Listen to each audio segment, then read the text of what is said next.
Vocal for local અંતર્ગત રાજ્યના હસ્તકલા હાથશાળ કારીગરોના કૃતિઓના પ્રદર્શન કમ વેચાણ કાર્યક્રમનું સત્યમ શિવમ સુંદરમ ગ્રુપ દ્વારા શહેરના નવલખી ખાતે તારીખ 5 થી 15 માર્ચ સુધીનું ખુલ્લું મૂકવામાં આવ્યું હતું। દેશના વડાપ્રધાન નરેન્દ્ર મોદીના વોકલ ફોર લોકલ આહવાન સાર્થક થઈ રહ્યું છે। ગુજરાતમાં હસ્તકલા હાથશાળ ભાતીગળનો વારસો હજી પણ જળવાઈ રહ્યો છે।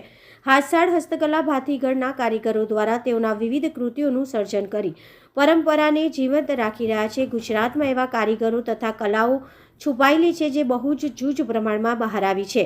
આજે પણ રાજ્યના ઘણા શહેરો તથા ગ્રામ્ય વિસ્તારોમાં મહિલાઓ તથા પુરુષ કારીગરો દ્વારા ભાતીગળ હસ્તકલા હાથશાળની અવનવી અને આકર્ષક કલાઓનું સર્જન કરવામાં આવે છે।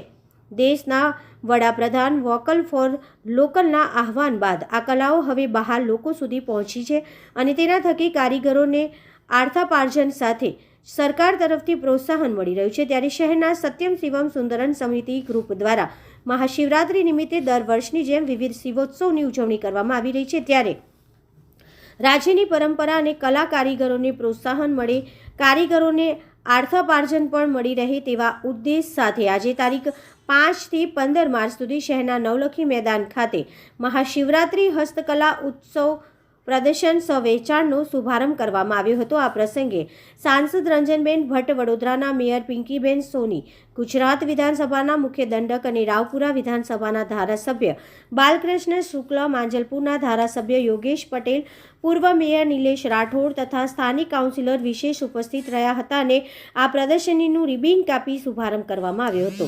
અહીં ગુજરાતના વિવિધ શહેરો, ગ્રામ્ય કારીગરો, કલાકારો દ્વારા હસ્તકલા હાથશાળ અને ભાતીગળની બનાવટના વિવિધ ચીજવસ્તુઓના 50 જેટલા સ્ટોલ્સ ખુલ્લા મૂકવામાં આવ્યા છે।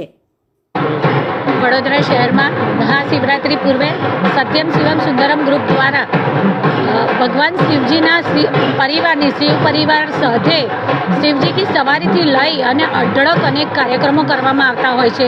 એમાંના જ એક કાર્યક્રમનું આયોજન એટલે શિવોત્સવ પ્રદર્શન કમ વેચાણનો આ કાર્યક્રમ, જેમાં આદરણીય વડાપ્રધાન ભાઈ શ્રી નરેન્દ્રભાઈ મોદીજીના વોકલ ફોર લોકલના સ્વપ્નને પણ સાર્થક કરી શકીએ તેમ અહીં આજે વડોદરા શહેરના નવલખી મેદાન ખાતે પ્રદર્શન કમ વેચાણનું અહીંયા જે એક્ઝિબિશન હતું તેનું શુભારંભ કરવામાં આવ્યો છે।